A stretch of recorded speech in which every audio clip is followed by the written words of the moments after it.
늦어서 죄송합니다. 빌런입니다. 이번에 리뷰할 브랜드는 오메가 모델은 시마스터 다이버 300M 제임스 본드 60주년입니다. 리뷰 전에 미리 설문을 하나 돌렸습니다. 현행 최고의 시마스터 60주년 No Time to Die. 결과부터 말씀드리면 No Time to Die가 74%, 60주년이 26%입니다. 대다수의 애호가분들이 No Time to Die를 더 좋은 시계로 평가했어요.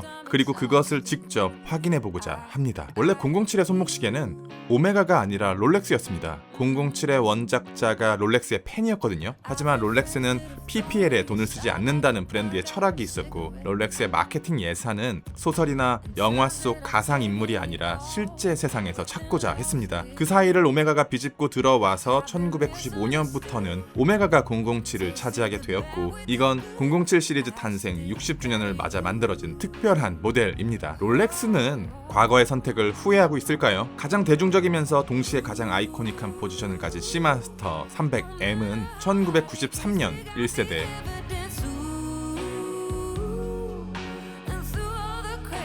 2006년 2세대, 2012년 3세대,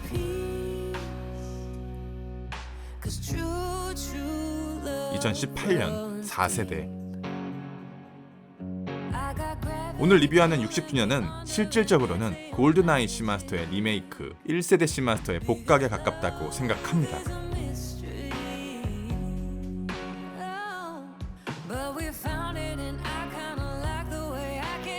사이즈 42mm, 두께 무려 14.26mm, 라그 투 라그 49.93mm, 라그폭 20mm, 무게 156g, 가격 1330만원, 칼리버 8806 코엑시얼 마스터 크로노미터, 55시간의 파워 리저브, 도미앙 사파이어 크리스탈, 30바, 300m, 방수, 17cm의 손목둘레 위에서 이 정도의 사이즈감입니다. 제 시각에서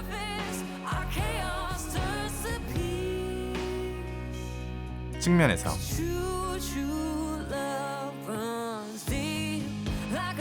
아인의 시선에서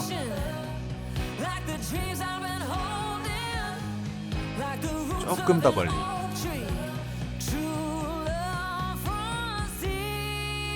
큰 사이즈와 두꺼운 두께 그리고 긴 라그 투 라그, 착용감은 확실히 좋지 않습니다. 세라믹을 사용하는 4세대와 다르게 60주년의 다이얼 소재는 1세대와 동일한 알루미늄입니다. 세라믹과 알루미늄은 동등한 관계라고 생각하고요. 아무리 알루미늄 소재를 활용했다고 하더라도 현대적인 워치메이킹이 더해진다면 이질적인 느낌이 들어야 정상인데, 오메가는 이 중간값을 굉장히 적절하게 잡은 것 같습니다. 개인적으로 세라믹 소재를 좋아하지 않는 이유는 과함입니다. 세라믹은 확실히 화려하고 예쁜데 종종 과할 때가 있어요. 하지만 알루미늄은 이렇게 빛을 적게 받을 때도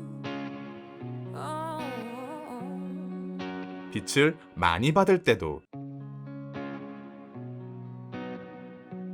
선을 넘는 모습은 보여주지 않습니다. 특히 이렇게 움직이는 상황에서는 정말 최고의 매력을 보여준다고 생각해요. 핸즈에는 자연스럽게 채워진 야광과 로듐 도금이 입혀져 있고, 아플리케 인덱스는 마치 공중에 떠 있는 것 같습니다.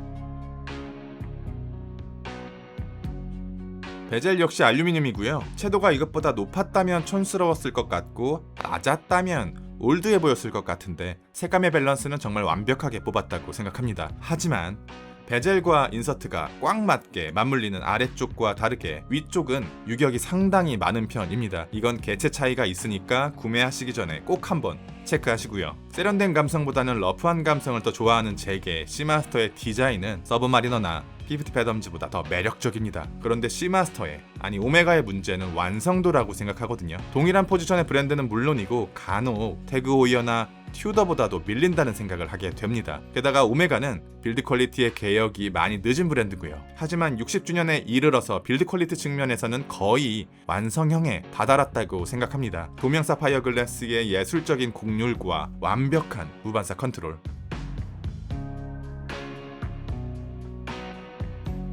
글래스로부터 떨어지는 베젤의 각과 시마스터의 핵심인 톱니 베젤, 트위스티드 케이스,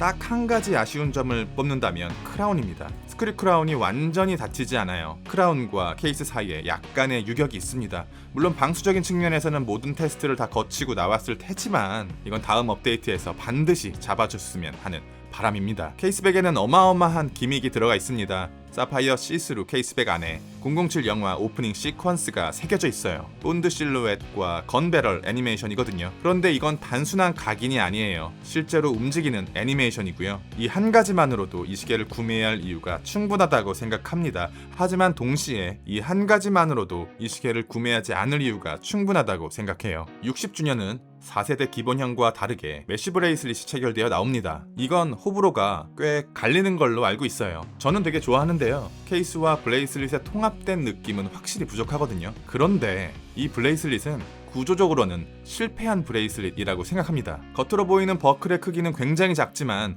보이지 않는 내부의 폴딩 구조가 너무나 길어서 착용감에 영향을 미치는 실제 크기는 일반적인 브레이슬릿의 거대한 버클과 별 차이가 없습니다. 게다가 메쉬 브레이슬릿의 기본 길이가 긴 편이고 곡률에는 한계가 있어서 손목을 감싸는데 문제가 생길 가능성도 있고요. 그래서 숏 메쉬 브레이슬릿을 별도로 구입하시기도 하는데요. 오메가는 숏 메쉬를 추가 구입하는 방식이 아니라 처음부터 메쉬의 사이즈 선택권을 줘야 한다고 생각합니다. 시계의 큰 스펙, 메쉬 브레이슬릿의 구조적인 문제와 케이스백의 기미까지 착용감을 희생시켰을 때 그것들이 정당해질 수 있는가? 오메가 사이즈 정책에 대한 의문이 생기는 건 어쩔 수 없습니다. 많은 애호가분들이 60주년과 노타임 투다이 이 두 가지 모델 중에서 고민을 하실 텐데요. 자세히 보면 이 두 모델은 완전히 다른 시계라는 것을 알 수 있습니다. 헤리티지 다이버의 현대적인 복각, 러프한 빈티지 밀스펙 다이버, 스틸, 티타늄, 시스루백, 솔리드백. 그런데 이렇게 외모만 보고 판단하면 안 됩니다. 실제로 두 시계를 손목에 올려보면요, 60주년이 들어오지 않을 거예요. 무게와 두께로 인한 착용감이 넘사벽이거든요. 노타임 투다이는